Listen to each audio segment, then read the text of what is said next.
Welcome to this explainer. I'm really thrilled you're here today because we're going to unlock the absolute biggest difference between beginners and fluent English speakers.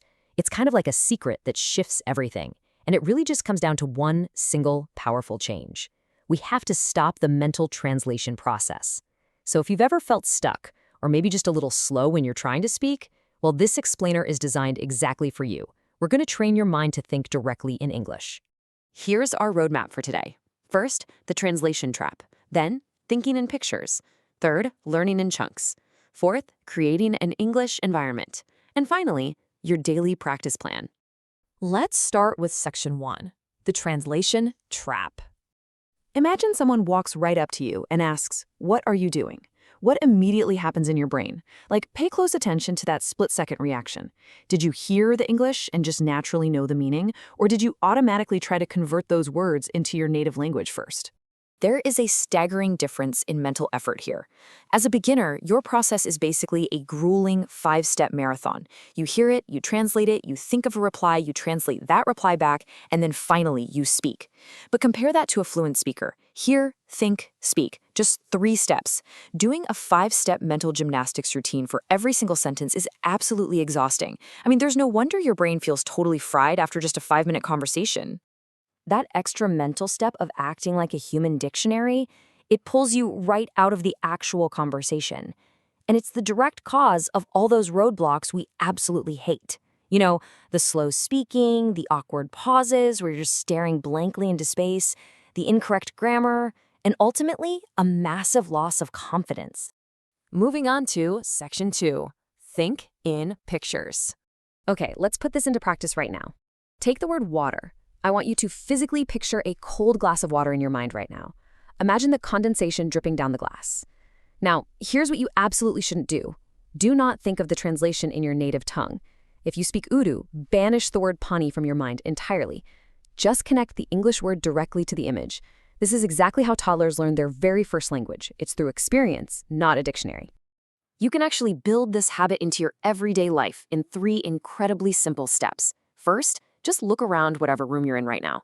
Second, start naming the objects you see, purely in English: table, laptop, coffee mug. And third, form short, simple sentences, something like, "This is my chair." By anchoring English directly to your physical world, you're bypassing your native language entirely. Let's take this a step further. Become your own narrator. When you're making breakfast, literally think to yourself, "I am making breakfast. I am pouring the tea."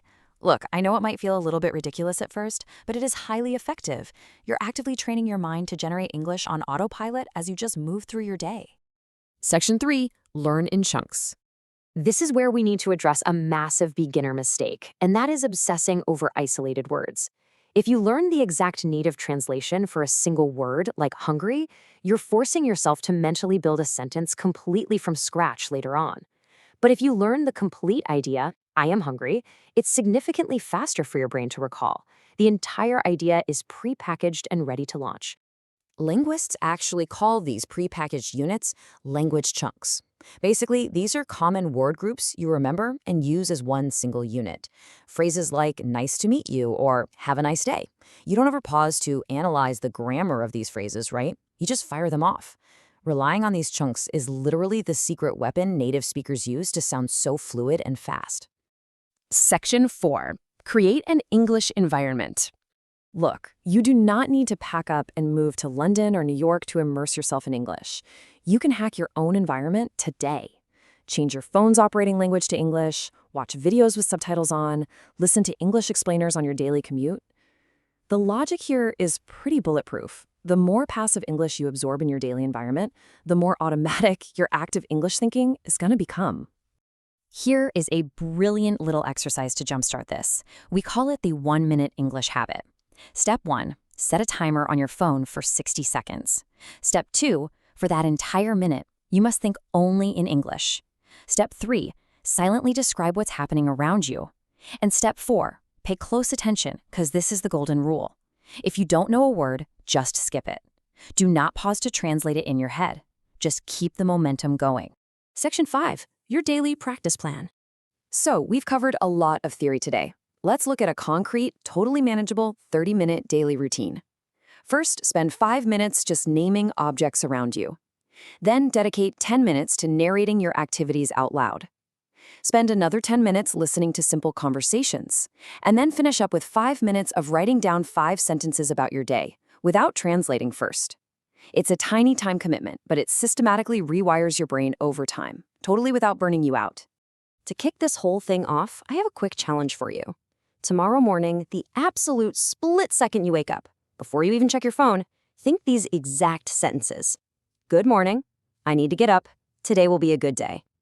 Try doing this every single morning for a week. I promise you'll be shocked at how quickly that first English thought of the day starts to feel like second nature. Now, as you build this habit, you are going to mess up. Your brain is going to slip back into its comfortable little translation trap.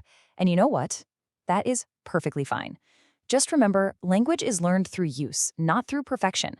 Please relieve yourself of the anxiety of flawless grammar. If people understand you, you are succeeding.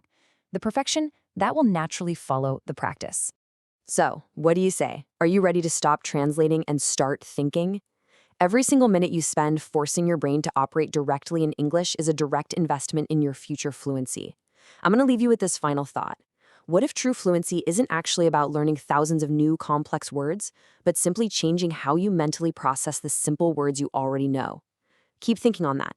And definitely keep an eye out for our upcoming explainer on introducing yourself with absolute confidence. Until next time.